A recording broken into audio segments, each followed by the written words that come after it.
இன்றைய முக்கிய செய்திகள். இந்தியா பாகிஸ்தான் போரை தாமே நிறுத்தியதாக 25வது முறையாக ட்ரம்ப் பேச்சு. ஐநா பாதுகாப்பு கவுன்சிலில் அமெரிக்காவுக்கு இந்தியா மறுப்பு. முக்கிய பிரச்சனைகளை விவாதிக்க வலியுறுத்தி எதிர்க்கட்சி உறுப்பினர்கள் போராட்டம். கடும் அமளியால் 3வது நாளாக முடங்கியது நாடாளுமன்றம். மருத்துவமனையில் இருந்தபடியே மக்களிடம் கோரிக்கைகளை கேட்ட முதலமைச்சர். உங்களுடன் ஸ்டாலின் முகாம் குறித்து மாவட்ட ஆட்சியர்களுடன் காணொலி ஆய்வு. வரலாறு காணாத புதிய உச்சத்தை எட்டியது தங்கம் விலை. சவரன் 75,000 ரூபாயை தாண்டியதால் நடுத்தர வர்க்கம் கவலை.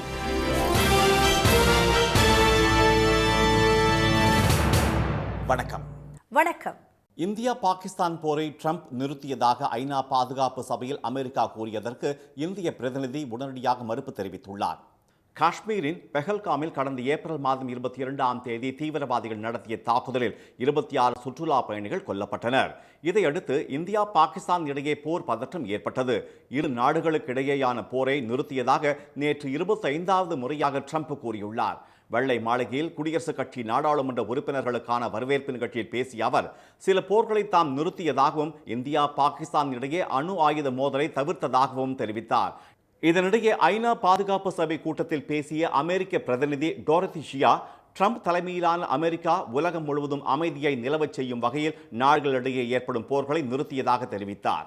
இந்தியா பாகிஸ்தான் இடையேயான போரை ட்ரம்ப் நிறுத்தியதாக டோரத்தி ஷியா கூறியதை மறுத்த ஐநாவுக்கான இந்திய பிரதிநிதி திரு ஹரிஷ், பாகிஸ்தானின் வேண்டுகோளின்படிதான் போர் நிறுத்தப்பட்டது என்றார். பெஹல்காம் தாக்குதலை நிகழ்த்திய குற்றவாளிகள் ஒருங்கிணைத்தவர்கள், நிதியுதவி வழங்கியவர்கள், ஆதரவு அளித்தவர்கள் அதற்கு பொறுப்பேற்க வேண்டும் என்ற பாதுகாப்பு சபையின் அறிக்கையால் ஊக்குவிக்கப்பட்டே ஆபரேஷன் சிந்தூர் நடவடிக்கை மேற்கொள்ளப்பட்டதாகவும் திரு ஹரிஷ் தெரிவித்தார். இந்நிலையில் டெல்லியில் செய்தியாளர்களிடம் பேசிய எதிர்க்கட்சி தலைவர் திரு ராகுல் காந்தி, ஆபரேஷன் சிந்தூர் வெற்றிகரமான நடவடிக்கை என்று மத்திய அரசு கூறி வரும் நிலையில் அதை தாம் நிறுத்தியதாக ட்ரம்ப் தொடர்ந்து பேசி வருவதை சுட்டிக்காட்டினார். இந்தியா பாகிஸ்தான் போரை தாமே நிறுத்தியதாக 73 நாட்களில் 25வது முறையாக ட்ரம்ப் கூறியுள்ளது தொடர்பாக பிரதமர் திரு மோடி ஒருமுறை கூட விளக்கம் அளிக்காதது ஏன் என்று அவர் கேள்வி எழுப்பினார். எதிர்க்கட்சி உறுப்பினர்களின் அமளியால் நாடாளுமன்றத்தின் இரு அவைகளும் 3வது நாளாக முடங்கின. மழைக்கால கூட்டத்தொடர் நேற்று முன்தினம் தொடங்கிய நிலையில் பீகார் வாக்காளர் பட்டியல் சிறப்பு திருத்தம், ஆபரேஷன் சிந்தூர், போர் நிறுத்தத்தில் ட்ரம்ப் தலையீடு, கீழடி ஆய்வறிக்கை உள்ளிட்ட விவகாரங்கள் குறித்து ஆலோசிக்க வேண்டுமென காங்கிரஸ், திமுக, திரிணாமுல் காங்கிரஸ் உள்ளிட்ட கட்சிகள் வலியுறுத்தி வருகின்றன. இந்த கோரிக்கைகளை வலியுறுத்தி 3வது நாளாக இன்றும் மக்களவை கூடியதும் அவைத்தலைவர் திரு ஓம் பிர்லா இருக்கையை முற்றுகையிட்டு எதிர்க்கட்சியினர் குரல் எழுப்பினர். இதையடுத்து அவையை நண்பகல் 12 மணி வரை ஒத்திவைப்பதாக அவைத்தலைவர் அறிவித்தார். மாநிலங்களவையில் பீகார் வாக்காளர் பட்டியல் விவகாரம் தொடர்பாக விவாதம் கோரி வழங்கப்பட்ட 25 நோட்டீஸ்களை ஏற்க அவையின் துணைத் தலைவர் திரு ஹரிவன்ஷ் மறுப்பு தெரிவித்தார். இதனால் அமளி தொடர்ந்ததால் மாநிலங்களவையும் நண்பகல் வரை ஒத்திவைக்கப்பட்டது. பீகார் வாக்காளர் பட்டியல் சிறப்பு திருத்தத்தை கைவிடக் கோரி எதிர்க்கட்சித் தலைவர் திரு ராகுல் காந்தி தலைமையில் நாடாளுமன்ற வளாகத்திற்கு வெளியே எதிர்க்கட்சி உறுப்பினர்கள் 2வது நாளாக போராட்டத்தில் ஈடுபட்டனர்.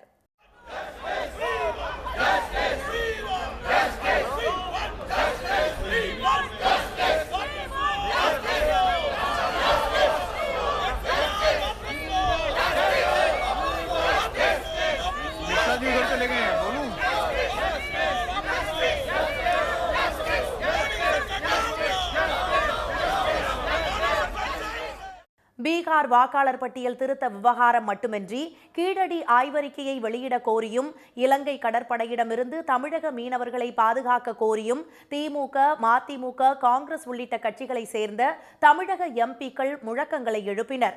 பிரச்சனைகளுக்கு தீர்வு கிடைக்கும் வரை நாடாளுமன்றத்தில் தொடர்ந்து குரல் எழுப்புவோம் என திமுக எம்பி திரு திருச்சி சிவா தெரிவித்தார். 40 லட்சம் வாக்காளர்களுக்கு பீகாரிலே வாக்குரிமை இல்லாமல் செய்யப்பட்டிருக்கின்றது. ஒரு ஜனநாயக நாட்டில் இப்படி வாக்குரிமை இல்லாமல் மக்கள் வாழ்வதில் எந்த பொருளும் இல்லை. ஆக இது மெல்ல மற்ற பகுதிகளுக்கும் பரவக்கூடும். குறிப்பாக எதிர்க்கட்சிகள் அதனால் பாதிக்கப்படக்கூடிய அபாயம் நிறைய இருக்குது என்ற அந்த அச்சத்தின் காரணமாக நாங்கள் விவாதிக்க வேண்டும் என்று வலியுறுத்துகிறோம். அவை நடவடிக்கைகளை ஒத்திவைத்து விட்டு இதை பேச வேண்டும் என்று நோட்டீஸ் கொடுத்தோம். ஆனால் இதுவரை அரசாங்கம் எந்த பதிலும் சொல்லவில்லை. நாங்கள் தொடர்ந்து இதை அடுத்த வாரமும் வலியுறுத்துவோம். மக்களவை மீண்டும் கூடிய நிலையில் எதிர்க்கட்சியினர் தொடர்ந்து அமளியில் ஈடுபட்டதால் அவை பிற்பகல் 2 மணி வரையும் பின்னர் நாள் முழுவதும் ஒத்திவைக்கப்பட்டது. கடும் அமளியால் மாநிலங்களவையும் பிற்பகல் 2 மணி வரையும் பின்னர் நாள் முழுவதும் ஒத்திவைக்கப்பட்டது. மருத்துவமனையில் இருந்தபடியே முதலமைச்சர் திரு மு க ஸ்டாலின் உங்களுடன் ஸ்டாலின் திட்டப் பணிகளின் முன்னேற்றம் குறித்து மாவட்ட ஆட்சியர்களுடன் ஆய்வு நடத்தினார். தலை சுற்றல் காரணமாக சென்னை அப்போலோ மருத்துவமனையில் பரிசோதனை செய்து கொண்டு மருத்துவர்களின் கண்காணிப்பில் சிகிச்சை பெற்று வரும் அவர் அங்கிருந்தபடியே அலுவலக பணிகளை கவனித்து வருகிறார். அதன் ஒரு பகுதியாக உங்களுடன் ஸ்டாலின் திட்டப் பணிகளின் முன்னேற்றம் குறித்து கன்னியாகுமரி மாவட்ட ஆட்சியர் திருமதி ஆர் அழகு மீனா, காஞ்சிபுரம் மாவட்ட ஆட்சியர் திருமதி கலைச்செல்வி மோகன், கோயம்புத்தூர் மாவட்ட ஆட்சியர் திரு பவன்குமார் ஜி கிரியப்பனவர் ஆகியோருடன் திரு ஸ்டாலின் காணொலி மூலம் ஆய்வு மேற்கொண்டார். அப்போது உங்களுடன் ஸ்டாலின் முகாம்களில் மக்களிடமிருந்து பெறப்படும் மனுக்கள் மீது உரிய நடவடிக்கைகளை உடனடியாக எடுக்க வேண்டும் என்றும் முகாம்களுக்கு வரும் மக்களுக்கு தேவையான வசதிகளை செய்து கொடுக்க வேண்டும் என்றும் அவர் அறிவுறுத்தினார். இதுவரையில் அந்த மாவட்டங்களில் நடத்தப்பட்ட முகாம்களின் எண்ணிக்கை, பெறப்பட்ட மனுக்களின் விவரங்கள் குறித்து அவர் கேட்டறிந்தார். தொடர்ந்து உங்களுடன் ஸ்டாலின் முகாமில் மனுக்கள் அளிக்க வருகை தந்த பொதுமக்களிடம் கோரிக்கைகளின் விவரங்களை கேட்டறிந்த அவர் அவற்றின் மீது உடனடியாக நடவடிக்கை எடுக்குமாறு அலுவலர்களுக்கு உத்தரவிட்டார். பொதுமக்களுக்கு அடிப்படை வசதிகளாக பண்ணி கொடுத்துருக்கீங்களா? பண்றாங்களா? பண்ணியிருக்கா? முதியோர்கள் சரி மாற்றுத்திறனாளிகளுக்கு தனியா ஒரு கவுண்டர் பண்ணிட்டு அவங்களுக்கு குடிநீர் வசதி அது எல்லாமே வந்தவங்களுக்கு டீ ஸ்நாக்ஸ் வசதி கூட நம்ம பண்ணி கொடுத்துருக்கோம் சார். கலெக்டரை பொறுத்த வரைக்கும் அந்த டேஷ்போர்ட் உங்களுக்கு பதிவாகுதுல, அந்த மனுக்கு அந்த எங்கே அதிகமாக பதிவாகுதோ அந்த இடத்துக்கு யாராவது ஆட்கள் அனுப்பிச்சு இமீடியட்டா அதை சீக்கிரம் பண்றதுக்கு ஏற்பாடு பண்ணிருக்கீங்களா? சுரேஷ் சார் அந்த மனுக்களை அந்த டிபார்ட்மெண்ட் ஆஃபீஸர்ஸ் ரிவ்யூ பண்ணி எவ்ரிடே அதுக்கு உண்டான நடவடிக்கை எடுக்கிறதுக்கு ஃபாஸ்ட் ட்ராக் பண்ணி ரிவ்யூ பண்ணிட்டு இருக்கோம். டெய்லி 7 மணிக்கு கூகுள் மீட் நடத்திட்டு அதுக்கு உண்டான நடவடிக்கை எடுத்துருக்கோம் சார். உங்களுடன் ஸ்டாலின் முகாமில் கலந்து கொண்டு பயனடைந்த பயனாளிகள் முதலமைச்சருக்கு நன்றி தெரிவித்துக் கொண்டனர். இந்த கேம்ப் நடக்கிறது எப்படி உங்களுக்கு தெரிஞ்சது? எப்படி நீங்க வந்தீங்க? வீடு வீடா கொண்டு வந்து கொடுத்தாங்க. ரொம்ப பயனா இருந்துச்சுங்க. ரொம்ப ஈஸியா இருந்துச்சு. நல்லா பண்ணி கொடுத்துருக்காங்க. சரிம்மா. இந்த இதுக்காக எவ்வளவு நாள் காத்துட்டு இருந்தீங்க? இன்னைக்கு தான் பண்ணாங்க. இன்னைக்கே வந்து மாத்தி கொடுத்துட்டாங்க. மாத்தி கொடுத்துட்டாங்க இல்லையா? சரி, இருக்கீங்க. என்ன கோரிக்கை உங்களுக்கு? சார் நான் ஜாதி சர்டிஃபிகேட்டும் நேட்டிவ் சர்டிஃபிகேட்டும் அப்ளை பண்ணேன் சார். 2 டேஸ்ல எங்க திருப்பி கொடுத்துருக்காங்க சார். கிடைச்சிச்சு உங்களுக்கு? சந்தோஷம் தானா? ஓகே சார், சந்தோஷம் சார். மேலும் தமிழ்நாடு அரசின் பல்வேறு திட்டங்கள் குறித்து தலைமைச் செயலாளர் திரு நா. முருகானந்தத்திடம் திரு ஸ்டாலின் ஆலோசனை நடத்தினார். பின்னர் பல்வேறு கோப்புகளை பார்வையிட்டு அவர் ஒப்புதல் அளித்தார். அப்போது அந்தந்த துறை உயர் அலுவலர்கள் உடனிருந்தனர். இதனிடையே மக்களவையில் ஐக்கிய ஜனதாதள உறுப்பினர் எழுப்பிய கேள்விக்கு பதிலளித்த நிதித்துறை இணை அமைச்சர் திரு பங்கஜ் சௌத்ரி, தனிநபர் வருமானம் தேசிய அளவில் 1,14,710 உள்ளதாகவும் அதைவிட தமிழ்நாடு உயர்ந்து 1,96,309 ரூபாயாக உள்ளதாகவும் கூறியிருந்தார். இதுகுறித்து எக்ஸ் தளத்தில் பதிவிட்டுள்ள திரு ஸ்டாலின், தனிநபர் வருமானத்தில் இந்தியாவிலேயே தமிழ்நாடு 2வது இடம் பிடித்துள்ளதாக ஒன்றிய அரசு கூறியுள்ள நிலையில் அடுத்த வரவுள்ள திராவிட மாடல் 2.0வில் முதல் மாநிலமாக உயருவோம் என தெரிவித்துள்ளார். வட மாநிலங்களில் கனமழை பெய்து வரும் நிலையில் தலைநகர் டெல்லிக்கு அதி கனமழைக்கான சிவப்பு எச்சரிக்கை விடுக்கப்பட்டுள்ளது. நாடு முழுவதும் பருவமழை தீவிரமடைந்து வருகிறது. மகாராஷ்டிர மாநிலம் மும்பை, பூனே உள்ளிட்ட இடங்களில் பெய்த கனமழையால் சாலைகளில் தண்ணீர் பெருக்கெடுத்து ஓடியது. தலைநகர் டெல்லியில் நேற்றிரவு முதல் கனமழை விட்டுவிட்டு பெய்து வருவதால் தாழ்வான பகுதிகளில் மழைநீர் தேங்கியுள்ளது. மோதிபாத், மிண்டோ சாலை, லஜ்பத் நகர், ஆர்கேபுரம், துவாரகா, நொய்டா உள்ளிட்ட பகுதிகளில் தேங்கிய மழை நீரால் வாகன ஓட்டிகள் கடும் சிரமத்திற்கு ஆளாகினர். இடைவிடாத மழையின் நடுவே முக்கிய சாலைகளில் வாகனங்கள் ஊர்ந்து சென்றன.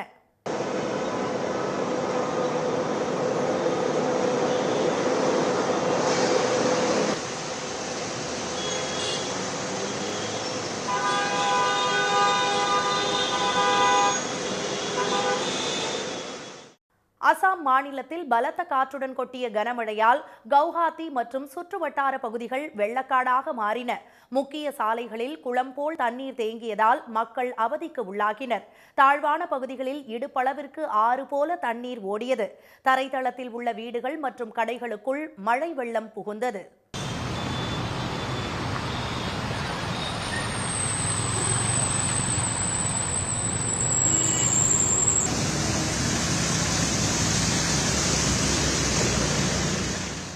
உத்தரப்பிரதேசத்தில் வெளுத்து வாங்கிய கனமழையால் மீரட், காசியாபாத், கான்பூர் உள்ளிட்ட பகுதிகளில் உள்ள சாலைகள் மற்றும் தெருக்களில் முழங்கால் அளவிற்கு தண்ணீர் தேங்கியது.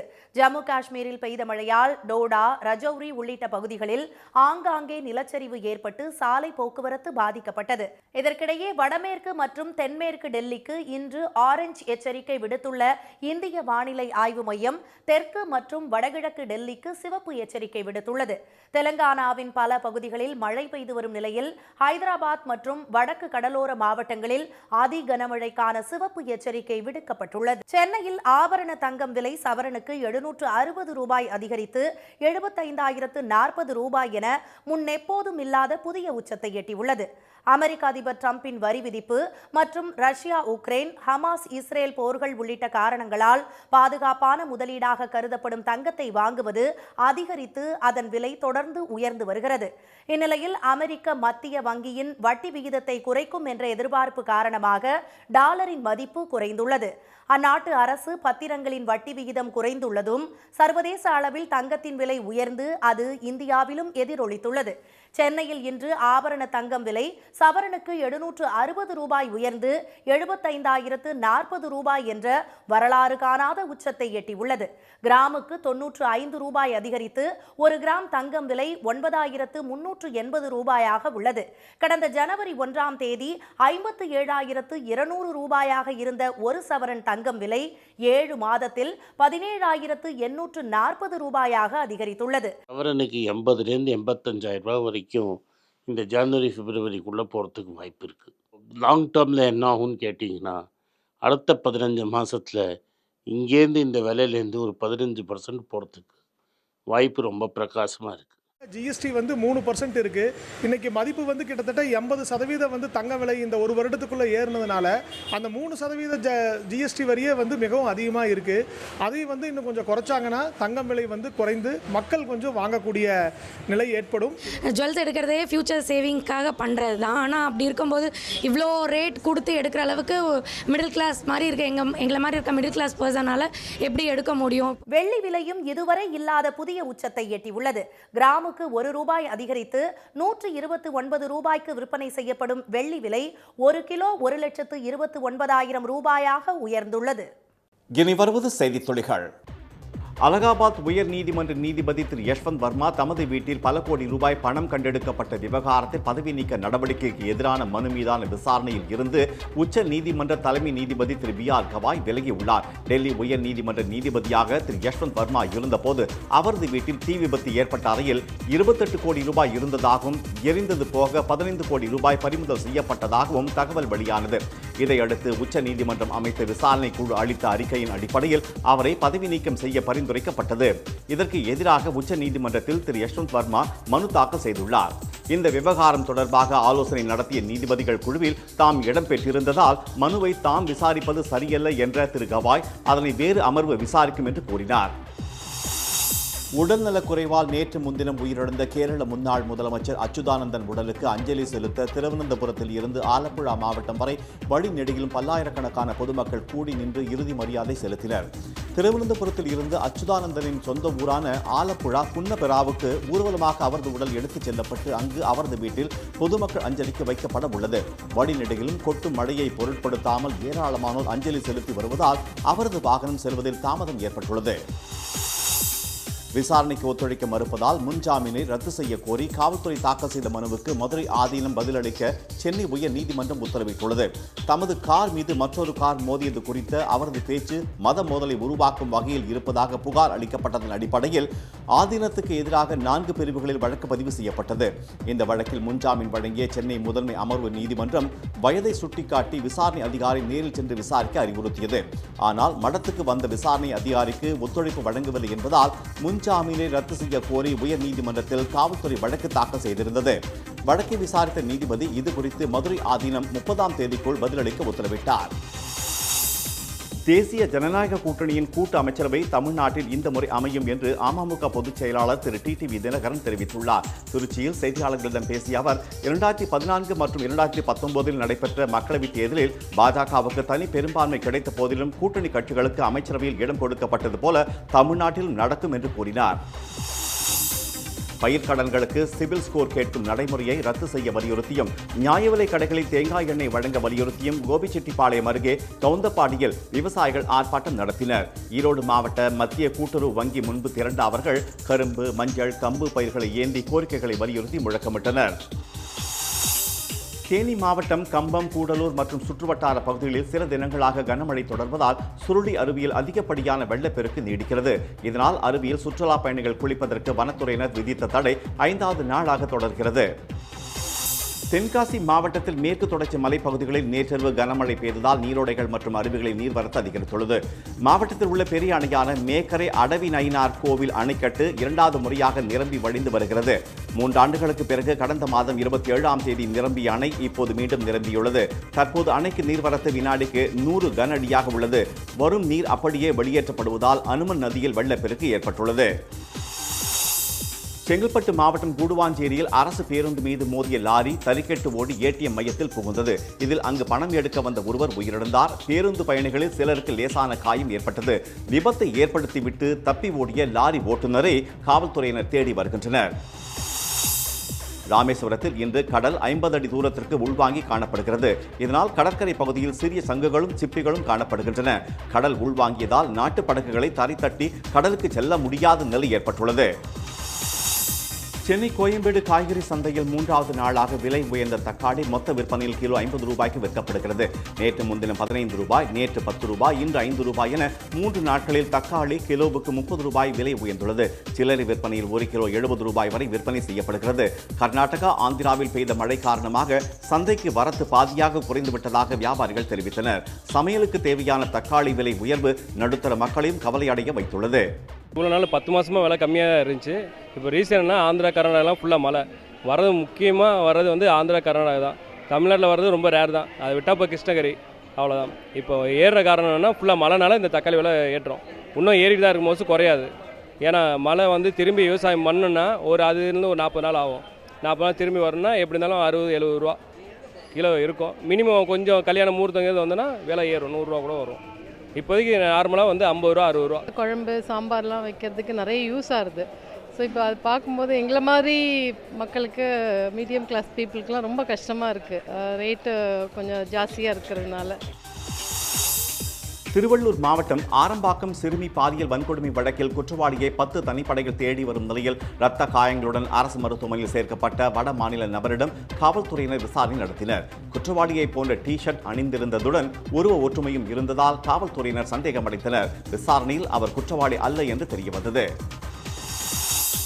கோவை ஒத்தக்கால் மண்டபம் பகுதியில் தனியார் டெலிவரி நிறுவன கிடங்கில் வைக்கப்பட்டிருந்த 278 கிலோ காலாவதியான பேரிச்சம்பழங்களை உணவு பாதுகாப்புத்துறை அதிகாரிகள் பறிமுதல் செய்தனர். திடீர் சோதனையில் கண்டுபிடிக்கப்பட்ட 2 மாதங்களுக்கு முன்பே காலாவதியான பேரிச்சம்பழங்கள் கிருமி எதிர்ப்பு ரசாயனம் ஊற்றி அளிக்கப்பட்டன.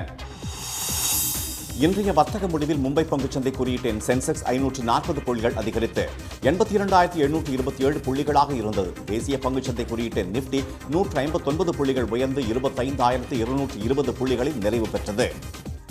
மீண்டும் இன்றைய முக்கிய செய்திகள். இந்தியா பாகிஸ்தான் போரை ட்ரம்ப் நிறுத்தியதாக ஐநா பாதுகாப்பு சபையில் அமெரிக்கா கூறியதற்கு இந்திய பிரதிநிதி உடனடியாக மறுப்பு தெரிவித்துள்ளார். எதிர்க்கட்சி உறுப்பினர்களின் அமளியால் நாடாளுமன்றத்தின் 2 அவைகளும் 3வது நாளாக முடங்கின. மருத்துவமனையில் இருந்தபடியே முதலமைச்சர் ஸ்டாலின் உங்களுடன் ஸ்டாலின் திட்ட பணிகளின் முன்னேற்றம் குறித்து மாவட்ட ஆட்சியர்களுடன் ஆய்வு நடத்தினார். இத்துடன் இந்த செய்திகள் நிறைவடைந்தன. மீண்டும் சன் டிவியில் செய்திகள் காலை 7:30 மணிக்கு. செய்திகளை உடனுக்குடன் தெரிந்து கொள்ள QR கோடை ஸ்கேன் செய்து சன் நியூஸ் வாட்ஸ்அப் சேனலில் இணைந்திருங்கள். வணக்கம். வணக்கம்.